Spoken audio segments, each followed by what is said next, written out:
Hello everyone, welcome back. तो महाराष्ट्र ने एक और बड़ा प्रोजेक्ट गुजरात के हाथों खो दिया है और ये तीसरा मेजर प्रोजेक्ट हो गया है रिसेंटली जो कि महाराष्ट्र ने खोया है।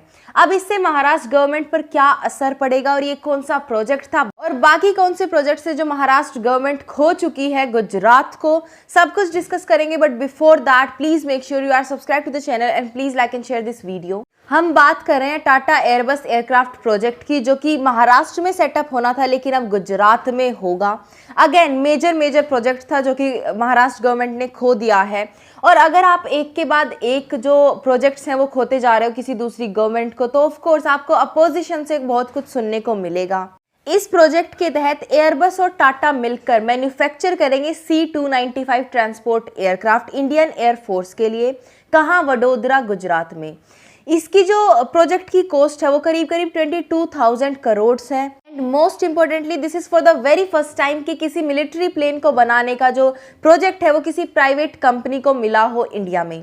ये है C-295 एयरक्राफ्ट जो कि इंडियन एयरफोर्स को दिया जाएगा टाटा और एयरबस के द्वारा। इन टोटल 56 एयरक्राफ्ट प्रोवाइड करवाए जाएंगे इंडियन एयरफोर्स को, जिसमें से 16 जो डिलीवर करवाएगा वो करवाएगा एयरबस डिफेंस एंड स्पेस, जो स्पेन वाली आर्म है इनकी। और रिमेनिंग जो 40 है वो बनाए जाएंगे टाटा एयरबस फैसिलिटी जो कि वडोदरा में होगी। अब ये जो C-295 स्क्वाड्रन है ये रिप्लेस करेगा AVRO यानी कि अवरो 748 फ्लीट को इंडियन एयरफोर्स की।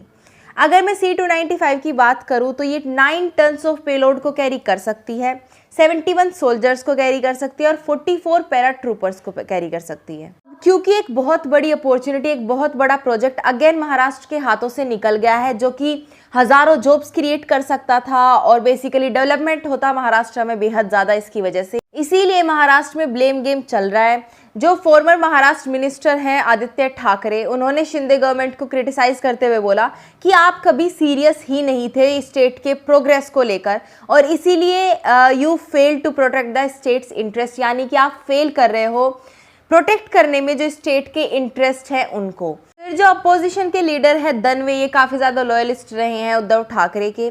इन्होंने बोला है कि क्योंकि बीजेपी को गुजरात जो इलेक्शंस आने वाले हैं उनमें विक्ट्री चाहिए, इसीलिए ये क्या कर रहे हैं, महाराष्ट्र के जितने भी प्रोजेक्ट्स हैं वो गुजरात को दे दे रहे हैं, जो कि महाराष्ट्र की गवर्नमेंट के लिए बिल्कुल भी अच्छा नहीं है। अब बात कर लेते हैं वो कौन कौन से प्रोजेक्ट हैं जो महाराष्ट्र गवर्नमेंट ने खोए हैं recently. The first and foremost is Vedanta Foxconn project.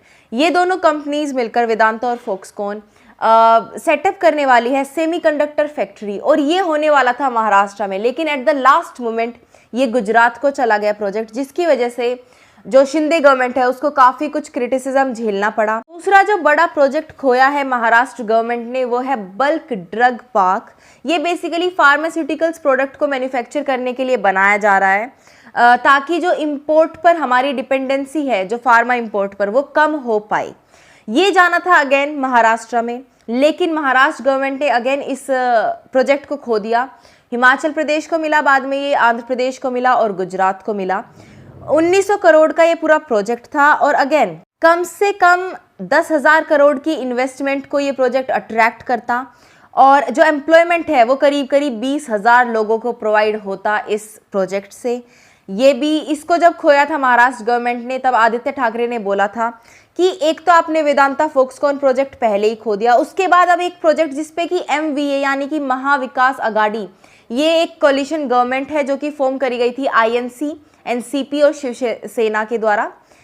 तो इस पे MVA ने काफ़ी दिनों तक काम करा है और अगेन आपके आते ही यानी कि बीजेपी के आते ही आपने ये प्रोजेक्ट भी खो दिया। तो जब एक के बाद एक प्रोजेक्ट, पहले वेदांता फॉक्सकॉन, फिर bulk drug park and then अब जो टाटा एयरबस का प्रोजेक्ट है, ये तीनों बहुत ही ज़्यादा इंपॉर्टेंट प्रोजेक्ट थे, बहुत ही बड़े प्रोजेक्ट थे जो महाराष्ट्र खो चुका है।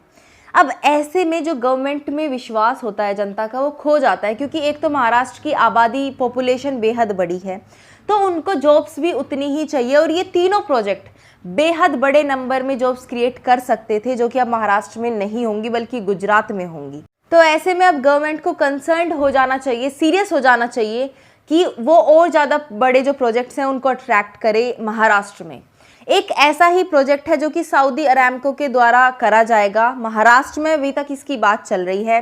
ये एक ऑयल रिफाइनरी वहां पे सेटअप करेंगे फॉर $44 बिलियन का ये प्रोजेक्ट है। काफी बड़ा प्रोजेक्ट है, काफी फायदा होगा महाराष्ट्र को अगर ये महाराष्ट्र में आता है। अभी तक बात भी ऐसी ही चल रही है, लेकिन बैकग्राउंड में ये भी बातें चल रही है कि क्योंकि सऊदी अरामको बीपीसीएल और रिलायंस इंडस्ट्रीज रिफाइनरी में स्टेक लेना चाहता है, जिसकी वजह से शायद ये प्रोजेक्ट को, इस वेंचर को डंप कर दे सऊदी अरामको। अगर ऐसा होता है तो अगेन महाराष्ट्र के हाथों एक बहुत बड़ा प्रोजेक्ट चला जाएगा। बट लेट्स स्टे होपफुल कि ये प्रोजेक्ट महाराष्ट्र में आए। बाकी I will keep you updated क्या होता है। And this was the news for you guys. I hope you loved it. If you did, please give it thumbs up and subscribe to my channel, and I will see you in the next video. Till then stay happy, healthy and bye.